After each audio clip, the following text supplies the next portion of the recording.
bienvenidos a este 2.5 Gasteiz en este día 12 de abril del 2016. Arrancamos vísperas del primer partido de esos playoffs que dan esa plaza a lo que va a ser esa Final Four, en Rin, en el que el Baskonia, bueno, pues hoy, o mañana mejor dicho, bueno, pues tiene intactas, hoy tiene intacto, desde luego, ese 50% de esas posibilidades que tiene de poder acceder a esa plaza de la Final. El caso es que mañana arrancan aquí las eliminatorias y lo hace contra el Panathinaikos, un equipo duro que ha reforzado, como ayer bien nos contaba John Dos Santos, bueno, pues el poste alto, y de alguna forma, bueno, no va a ser nada fácil, absolutamente nada fácil, pero bueno, creo que el objetivo está cumplido. Estamos en este top 8, estamos entre los 8 mejores equipos de Europa y sin lugar a dudas ya eso creo que es un gran objetivo. Y hablar de números, pues bueno, ahí están los del Baskonia, que, bueno, pues que en el grupo de la muerte ha sabido ser el grupo, el equipo que ha tomado la determinación en unos partidos súper importantes y que nos ha hecho vibrar y volver a recordar, como no, que el Baskonia pues tiene ese carácter al que siempre apelamos todos los aficionados y que mañana, bueno, daremos cumplida muestra en el Fernando Buesa Arena. Bueno, eso es lo que les decía ayer, que esta semana en cuanto a lo deportivo va a ser muy intenso, también en cuanto a lo político, y hoy está claro que en nuestra tertulia con Luis Javier Tellería, con Luis Viana y con Charlie Prieto, pues bueno, uno de los temas que vamos a abordar es la situación de los papeles de Panamá, pero sobre todo vamos a hablar de la figura que salía ayer del ministro Soria, que bueno, pues que no tardó mucho realmente en convocar una rueda de prensa para desmentir exactamente eso, que él no está en esos papeles, que eso es falso y que bueno, pues la verdad es que tendrá que justificarlo y tendrá que decir que la firma de su hermano no aparece en los papeles, que ayer sí que es verdad que ahí la firma es la de su hermano. O sea, ayer vimos en varios programas cómo se hicieron esas pruebas de caligráficas, no sé si se dice así, pero creo que más o menos puede ir por ahí. Luego tenemos una letrada que bueno, no lo cuentas, es así, no. Pero sí que es verdad que de alguna forma, bueno, momentos cuando menos complicados también para el señor Soria.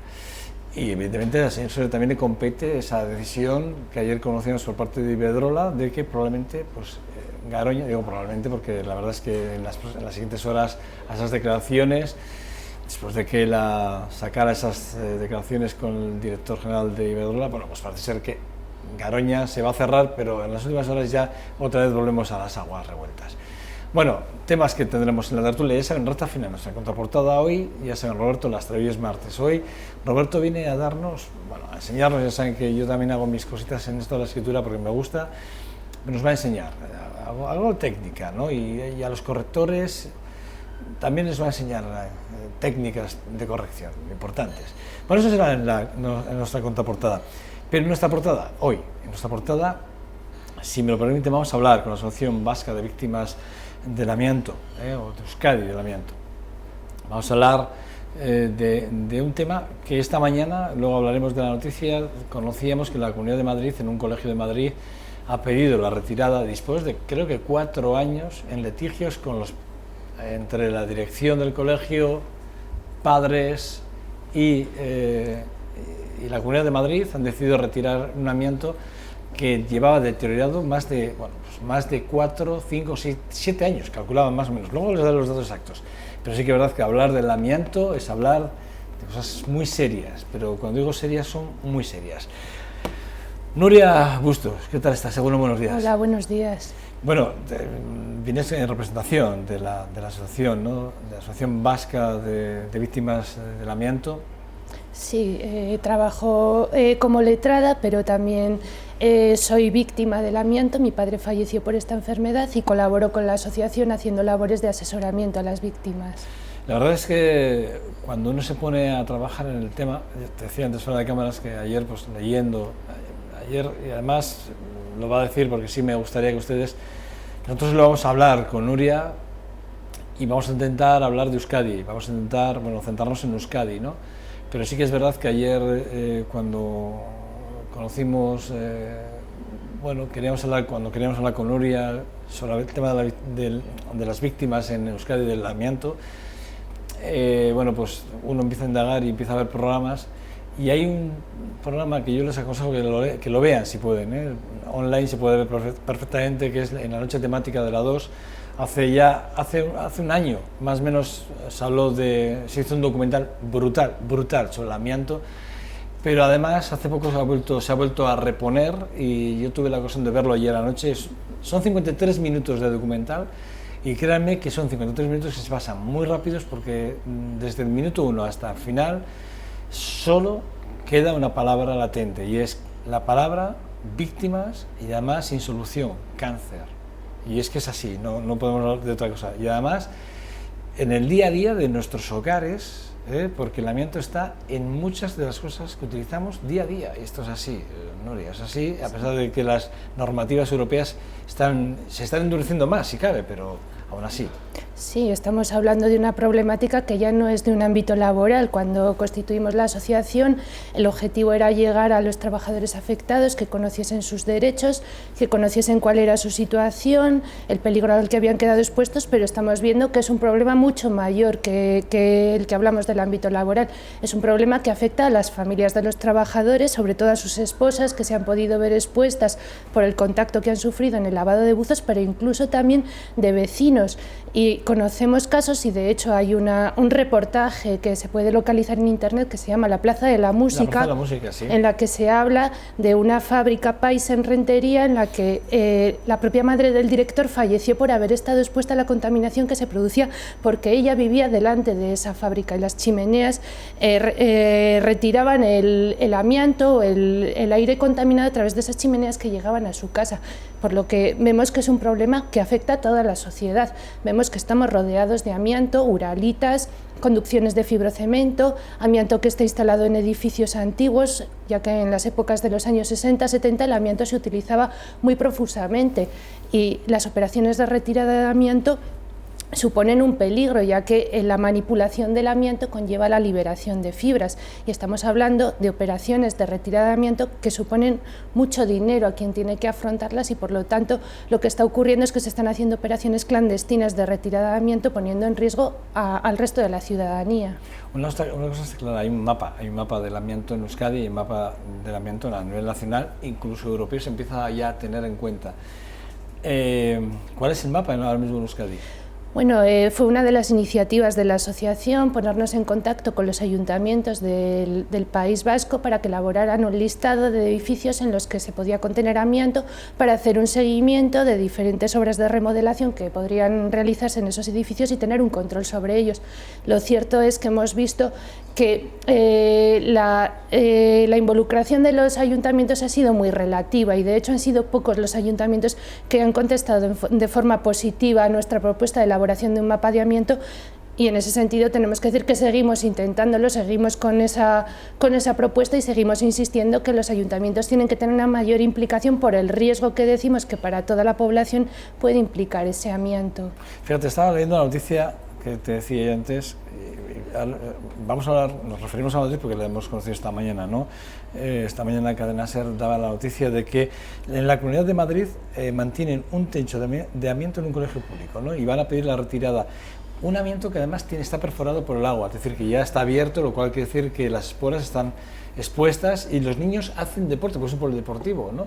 Y debe tener tal deterioro que incluso ha sido reparado en varias ocasiones con espuma, simplemente para que bueno, pues para las grietas y el agua, pero incluso los propios operarios que se han expuesto al amianto en ese momento, yo creo que no somos conscientes del riesgo que se corre, ¿no? No lo somos, y de hecho comprobamos constantemente que encontramos vertederos ilegales donde se está tirando uralitas al campo sin que la gente conozca el riesgo que implica eso, porque cualquiera puede acceder a esas uralitas, romperlas, manipularlas, y desconoce el riesgo que implica todo eso. Y lo mismo nos ocurre con todas las uralitas que tenemos instaladas a nuestro alrededor. Se están manipulando, se están haciendo reparaciones sin ningún control, y creemos y exigimos desde Asviamie una mayor implicación por parte de las autoridades públicas, que deberían controlar esas situaciones. Como has dicho, no estamos hablando de un problema menor, estamos hablando de enfermedades mortales, y por lo tanto creemos que debería tenerse una mayor conciencia del riesgo que eso implica. En Euskadi, hablábamos de fuera de cámara, el tema de las navales, tenemos cementeras, hacemos ladrillo, hacemos muchísimas cosas en las que el amianto está de forma constante. ¿Hay control sobre estas empresas? Tenemos una situación muy palmaria, que es el tema de la Balco en Baracaldo. Allí se ha denunciado constantemente la presencia de amianto. Es un pabellón que está abandonado. Estamos hablando de muchísimos metros de uralitas y de elementos con contenido de amianto y nadie se está haciendo cargo de ello. Y como el caso de la Balco, podemos hablar de muchas otras instalaciones. Las empresas que están en activo, debido a las denuncias de sindicatos, de trabajadores, están realizando las labores de desamiantado siguiendo en parte los protocolos. Pero podemos decir, y de hecho esa denuncia fue adelante, que en el caso de Michelin, el propio SALA, el Servicio Vasco de Salud Laboral, localizó una operación de desamiantado que no se estaba haciendo de forma legal y que coincidió exactamente con un proceso de investigación de un caso de un trabajador afectado por el amianto. Fue una pura casualidad. Allí se personó Salan para investigar la presencia de amianto y localizaron que Michelin estaba retirando ilegalmente amianto. ¿Cuántas empresas están actuando de la misma manera? No lo sabemos, pero seguramente que el caso de Michelin es paradigmático, pero no es el único. Desamiantando y además haciéndolo mal, entiendo. Eso es, haciéndolo sin aplicar el protocolo que exige la normativa con una empresa autorizada. Esto se denuncia. ¿Y qué se hace con Michelin? ¿Se le dice algo a Michelin? Se hizo un requerimiento por parte de Osalan para que se aplicase el protocolo, se paralizó. Pero lo están haciendo de forma ilegal. De alguna forma, ¿eso no está multado? ¿No está perseguido? Que sepamos, allí no hubo más que un requerimiento por parte de la Inspección de Trabajo y sí que es cierto que gracias a esa operación se consiguió demostrar que en ese caso el trabajador tuvo ese contacto con amianto, ya que de no haber ocurrido esa situación hubiese sido muy difícil llegar a demostrar que en Michelin había amianto, porque la empresa lo negó desde el primer momento. Es increíble. ¿Las instituciones en este sentido están implicadas o no? Porque el Ararteko sí que en ese sentido sí que ha pedido, de alguna forma sí que ha pedido, ¿no?, más rigor, ¿no?, tanto al gobierno vasco como a ayuntamientos y diputaciones. Sí. ¿Pero se le hace caso al Ararteko en este caso, a los requerimientos del propio? Bueno, nosotros ante la negativa o la poca atención que nos prestaban los organismos oficiales decidimos acudir al Ararteko solicitando su ayuda, sobre todo en el tema médico, porque creemos que aunque las enfermedades que provoca el amianto son mortales y no tienen cura, una detección precoz es importante y solicitamos la ayuda del Ararteko para que hubiese una mayor implicación por parte de Osakidetza a la hora de realizar investigaciones sobre los tratamientos del mesotelioma, que es el cáncer de pleura que provoca el amianto, y sobre todo de controles a los trabajadores que han estado expuestos a amianto, porque hay un colectivo que se escapa, ya que los trabajadores que se encuentran en activo es la empresa quien se encarga de realizar ese seguimiento, pero también es la empresa quien decide a quién se hace y a quién no se hace, pero el mayor colectivo de trabajadores afectados, que son personas que ya se encuentran jubiladas, se encuentran totalmente desprotegidas y muchas veces nos encontramos con situaciones de gente ya diagnosticada a la que nadie le ha dicho que, habiendo estado trabajando expuesto a amianto, debía ser sometido a una serie de controles que establece el protocolo de vigilancia sanitaria de trabajadores expuestos al amianto, que exige unos controles periódicos de TAC, radiografías, espirometrías, para una detección precoz de la enfermedad que permita al menos una oportunidad al trabajador enfermo. Y vemos que eso se está perdiendo, o sea, que no hay un control sobre ello, ya que localizar que personas han trabajado con amianto y conseguir que esas personas se sometan a esos controles es una labor muy difícil y a nosotros como asociación se nos escapa. O sea, estamos hablando de que probablemente al desconocer probablemente cuántos operarios, trabajadores, familias que se han visto afectadas, porque claro, el hecho de lavar las ropas en casa también hay una afectación clara. Igual están muriendo y no sabemos si realmente es un amianto, realmente es, o sea, no lo sabemos. Bueno, esto es terrorífico, pero hay una de las cosas que habría que decir o explicar, y esto mejor que tú nadie, es cuándo realmente se empieza a detectar la enfermedad. El problema es que cuando ya se empieza a detectar la enfermedad es tarde, porque el cáncer no duele. Mucha gente está ya jubilada. Eso es, la gente está jubilada y cuando ya se detecta el tumor, porque el tumor empieza a manifestarse con un derrame, con un dolor en un costado, pero para entonces ya el tumor como tal está muy avanzado, y el mesotelioma es una enfermedad que avanza muy rápido y que desgraciadamente no tiene cura. Hay tratamientos paliativos, se realizan intervenciones quirúrgicas muy agresivas, pero finalmente el trabajador acaba muriendo, además una enfermedad muy dolorosa. Pero no solo hablamos de mesotelioma, hablamos también de otras enfermedades, hablamos de cáncer de pulmón, que muchas veces se está solapando con el tabaco, sí. Y ahí nuestra lucha es que los médicos traten de ver la fuente, el origen de esa enfermedad y no solo asociarlo al tabaco, porque tú cuando vas al médico lo primero que te preguntan es si has fumado, pero también te deberían preguntar ¿y con qué has trabajado? ¿Has trabajado con productos cancerígenos? ¿Has trabajado con amianto? Y sí que es cierto que desde hace unos años aquí estamos viendo un cambio de conciencia por parte de los facultativos y que ante un diagnóstico de sospecha de un cáncer de pulmón en el que la persona ha podido tener un contacto con amianto, tratan de asociarlo y eso permite por lo menos a la familia tener un conocimiento de cuál es el origen de la enfermedad, pero también hablamos de otras enfermedades, hablamos del cáncer de garganta, que también está reconocido como enfermedad profesional y científicamente también están asociados los cánceres del tracto gastrointestinal, cáncer de colon, por ejemplo, aunque no está reconocido legalmente, sí que existen estudios que lo asocian con el amianto.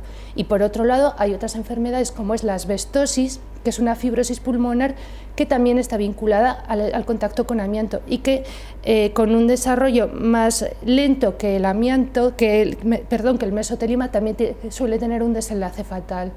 Curioso. Bueno, hablamos de entre 20 y 50 años. Me decía antes una fuera de cámara que yo decía, bueno, que uno de los años de exposición, cuando se empieza realmente a mostrar la enfermedad, son 20 años después de las primeras exposiciones al amianto, con el trabajo de manipulación del mismo. Y a partir de ahí, incluso hasta los 50 años después de esa manipulación. Es decir, que hay gente que yo creo que en un porcentaje muy elevado, yo creo que vosotros lo hablabais del 80% de las personas que hoy en día estarían jubiladas, que hayan tenido, digamos, o hayan manipulado amianto, realmente, bueno, pues pueden estar sufriendo algún tipo de cáncer, de los que acaba de mencionar Nuria, y muchos tienen que ver realmente con la actividad profesional que han estado ejerciendo durante años, esto sin lugar a dudas. Tenemos un listado, se sabe, hay un listado exactamente de todo aquello que manipulamos del día a día que pueda estar afectado por el amianto. Realmente no existe un listado, lo único que existe es un cuadro de enfermedades profesionales que asocia cierto tipo de actividades con el contacto con el amianto. Se habla de la construcción, de la fabricación de barcos, de la industria mecánica, sobre todo reparación de frenos y ferodos, construcción y reparación de trenes, pero en definitiva la industria prácticamente en un 90% ha habido un contacto con amianto, porque también empresas de fabricación de suelos vinílicos, de cintasoles, también mantenían un contacto con amianto, industrias dedicadas al caucho y al plástico también tuvieron un contacto con amianto, por lo tanto el abanico es muy amplio y lo estamos viendo día a día en la asociación, que nos aparecen nuevos trabajadores que han desarrollado su actividad en procesos que en principio no se pensaba que podría existir contacto con amianto y desarrollan la enfermedad. ¿Por qué? Porque la exposición a amianto no exige una manipulación directa. Tú como trabajador no es necesario que hayas tocado el amianto, pero sí que hayas estado cerca de otra persona que lo ha manipulado. De hecho, estamos hablando de las mujeres que lavan los buzos de los hombres en casa. Con lo cual el abanico se amplía enormemente. Pero siendo tan importante y teniendo claro que la toxicidad es muy alta y que el grado de enfermedad es tan importante, ¿no crees que las autoridades deberían de tomar más medidas en ese sentido y exigir a las empresas un mayor control? Digo, no sé, hablamos de la parte naval, que por cierto, hace ya unos años el Tribunal Superior de Justicia del País Vasco, a Izar Construcciones Navales, le condenó a pagar 152.239 euros a 6 hijos, concretamente de un fallecido por mesotelioma plural derivado del amianto. Eso sí que es verdad, ¿no? De alguna forma estamos viendo que, bueno, hay sentencias en este sentido. Sí. Pero repito, siendo tan importante, las empresas que están en contacto de forma muy directa y que manipulan porque en su producto tiene que estar el amianto, ¿no están siendo controladas? ¿No hay una exigencia? Nosotros lo que estamos viendo es que esto se está tratando como un problema del pasado. La exposición ya se produjo, el daño está hecho y ahora solo se está a la espera, porque existen estadísticas y por parte del gobierno vasco se manejan estadísticas muy concretas de cuánta gente ha estado expuesta y cuánta gente puede llegar a fallecer, y simplemente se trata como un problema al que hay que hacer frente de forma económica, es decir, reconoceremos las enfermedades profesionales de la gente que las solicite, porque vemos que por iniciativa propia tampoco está habiendo un movimiento, es decir, sí que es verdad que por parte de los médicos muchos ya están comunicando de oficio que se trata de una enfermedad profesional, pero es el trabajador quien tiene que acudir bien a través de la asociación o bien directamente a que se le reconozca ese derecho, pero no se está tratando como un problema actual de decir tenemos el riesgo, aún está aquí el problema y lo tenemos que atacar de frente. Estamos viendo que no se está tratando de esa manera, se está mirando a lo que se hizo en su momento en Estados Unidos, en Bélgica, Gran Bretaña, Francia, donde ante la avalancha de solicitudes de indemnizaciones, en concreto en Estados Unidos se produjo la quiebra de varias empresas por la cantidad de indemnizaciones que tenían que afrontar y se está tratando desde esa problemática y por lo tanto se está judicializando el problema, pero no se está tratando como un tema de salud pública y de una problemática de medio ambiente. Por parte de las autoridades vemos que no se está afrontando el problema en ese sentido y únicamente por parte del Parlamento Vasco hemos visto que se ha tratado de aprobar un proyecto de creación de un fondo de compensación al estilo del que existía en Francia, que también ha tenido un resultado fallido, porque la única conclusión a la que ha llegado el Parlamento Vasco es que carece de competencia para crear ese fondo de compensación en el que se indemnice a las víctimas y se ha decidido enviar la propuesta al Congreso de los Diputados, donde desconocemos cuál será su resultado. O sea, el gobierno vasco cree que no tiene, dice que no tiene competencia. Dice que no tiene competencia, o sea, en las empresas vascas para asumir esa indemnización que se tendría que abonar a las víctimas, porque nuestro planteamiento es el de decir sí, las empresas han sido responsables, expusieron a los trabajadores a ese riesgo, pero lo que hizo los organismos competentes que tenían que controlar el cumplimiento de la normativa, que estamos hablando de una normativa que estaba vigente en los años 40. Pues el gobierno español le va a decir, al gobierno vasco le tendrá que decir, yo entiendo que le diría, que bueno, pero si tú eres el que recauda los impuestos en Euskadi, ¿no? Teóricamente, el fondo de compensación, bueno, no sé, me parece que es tirar balones fuera. Sí. Tirar balones fuera y quitarse, sacudirse las pulgas rápidamente, decir, mira, a ver, que no, es dinero. 15 muertos el año pasado, 2015, más o menos, las cifras, más o menos. 2015, 22 muertos. 22 claro, muertos. hasta octubre, claro, yo tengo los dos hasta octubre, hasta el día 26 de octubre eran 15. Y del 22 de octubre a diciembre nos hemos ido a casi a 5, 6, bueno, 7 personas más. Y son los datos que maneja la asociación, creemos que mucha gente se nos escapa. No, hombre, está claro, Nuria, se nos escapan muchísimos, porque estábamos hablando de una problemática que, bueno, que no se persigue tampoco. No. O sea, bueno, increíble. Nuria, el nacimiento de la Asociación de Víctimas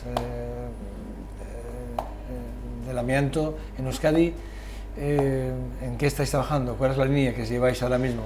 Bueno, somos una asociación pequeña, llegamos hasta donde llegamos. Solo es una asociación, al final ya sé. Pero nuestro objetivo sobre todo es llegar a la gente que necesita ayuda, que cuando le diagnostican un cáncer se ve desprotegida, no sabe a quién acudir y nosotros lo que tratamos es de darles apoyo moral, apoyo jurídico, asesoramiento jurídico, que conozca sus derechos y luego llegar también a la sociedad a través de vosotros, los medios de comunicación, que creemos que hacéis una gran labor divulgativa y que nos está ayudando mucho en nuestra lucha.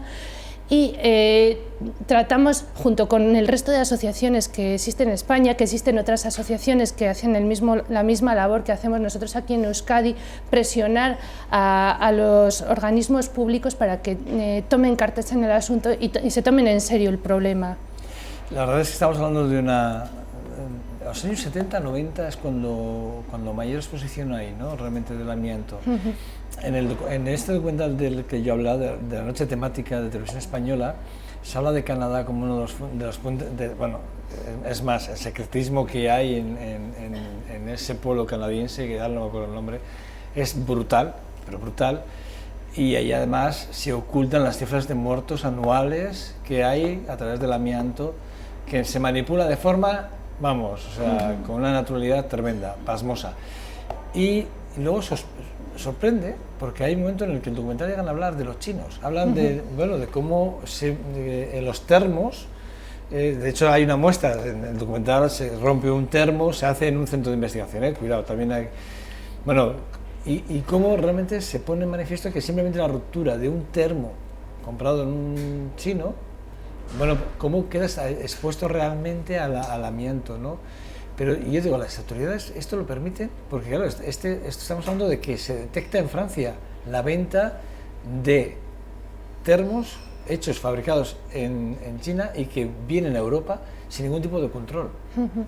Sí, la verdad que parece sorprendente cuando ya estamos hablando de un producto que está prohibido, un producto cancerígeno, que es conocido su cancerogeneidad desde los años 70 y sin embargo haya un control tan laxo de ciertos productos procedentes de países que se conoce que el amianto no está prohibido, que el amianto se está utilizando como se utilizó aquí años atrás y que sin embargo se está permitiendo su introducción en nuestro mercado, lo que supone un peligro, como estás diciendo, muy importante.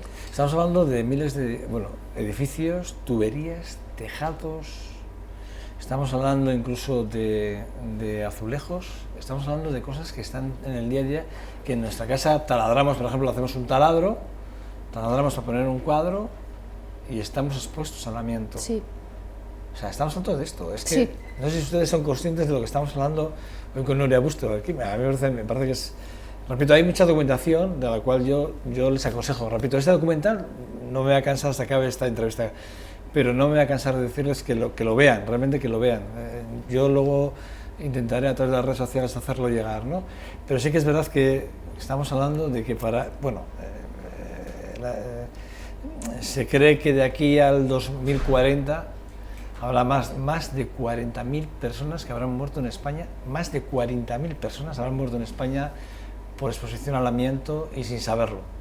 Esto es grave. Hace años se nos acusó de alarmistas por dar estas cifras, por hablar de esto y aún hoy se está tratando de tapar el asunto. No se trata de asustar a la gente, pero creemos que es importante que sepan que existe este problema y que sepan qué riesgos implica, porque una persona informada es una persona que puede protegerse. ¿Qué ocurrió hace 30 años? El trabajador desconocía lo peligroso que era. Si en ese momento se le hubiese informado, el trabajador se hubiese protegido. Ahora es el momento. Al trabajador afectado ya no se le puede proteger, pero a la persona que tiene cerca elementos con contenido de amianto, al menos puede tener conocimiento del riesgo que implica y saber cómo tiene que actuar al respecto. Y por eso creemos que es importante que la gente tenga acceso a esta información. Y esa también es una labor divulgativa que la asociación está asumiendo. ¿Habéis estado en contacto con el oncológico de Donostiarra? ¿Qué os dicen en el oncológico de Donostiarra? Bueno, se estaba realizando una investigación sobre la detección precoz del mesotelioma. Había una partida presupuestaria asumida por Osalan para la realización... ¿Había en pasado? Había, porque bueno, hubo un problema con la persona que estaba realizando esta investigación, cambió el titular de la dotación, una nueva persona dedicada a la investigación y claro, el problema es que todo lo que había avanzado esta persona, que llevaba 3 años investigando en el proyecto, ha quedado parado y están empezando de cero.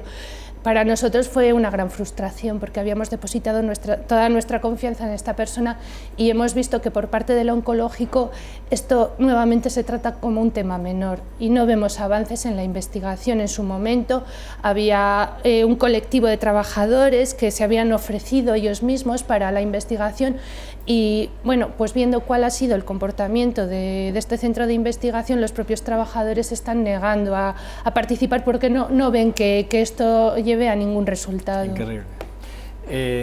Hablando de Vitoria de Álava, ya por ir terminando, hablando de Vitoria de Álava, si Michelin no estaba intentando que se hiciese sin ningún tipo de control, ¿tenéis conocimiento de más empresas a las cuales habría que tener control sobre ellas y que realmente no se está haciendo? Hombre, pues... ¿O vais a denunciar, por lo menos cuando menos, la situación de las empresas?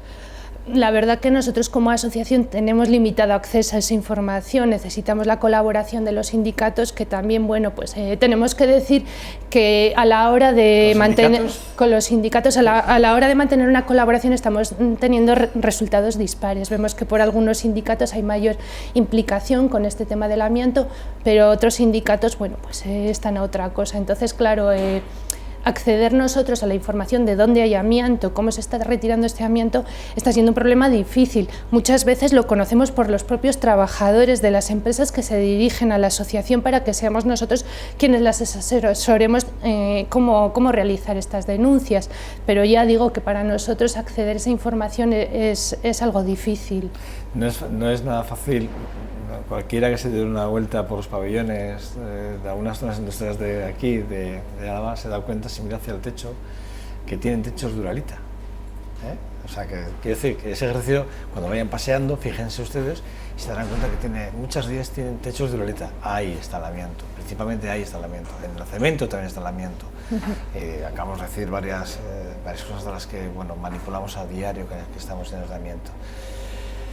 Pues Nuria, no te puedo decir nada más que de verdad que nos tenéis a vuestro lado, que lo que necesitéis cuando lo necesitéis, que contéis con nosotros y que estaremos encantados de poderos ayudar y de divulgar y de poderos ayudar a acercar, sobre todo a sensibilizar más al día a día, porque los sindicatos, hablamos de los sindicatos, yo entiendo que el sindicato al final no va a justificar, porque es injustificable que un sindicato no denuncie realmente la manipulación del amianto en una empresa, porque está jugando con la vida humana de quien paga su cuota, inclusive, que eso es lo más grave. Luego lo más grave es que está ocultando realmente datos de información importante de la manipulación en una empresa en la que ellos tienen representación sindical. Y bueno, ¿qué quieres que te diga? Que realmente son los que deberían de estar vigilantes por la salud de los trabajadores, que para eso, entre otras cosas, ¿no? Vigilar también por las situaciones económicas, pero también por la salud, que es tan importante, o más, sin lugar a duda, que la económica. Gracias por acercarte hasta este 2.5 Gasteiz, un verdadero placer, y repito, esta es la invitación que te dejamos desde esta casa, desde VTV, para cuando tú quieras o creáis desde la propia asociación que tenéis que dar información, que contéis con nosotros, ¿vale? Muchas gracias a vosotros. Cuídate mucho. ¿Vale? Adiós, buenos días. Bueno, pausa para la publicidad. Regresamos en menos de un segundo. Hasta ahora.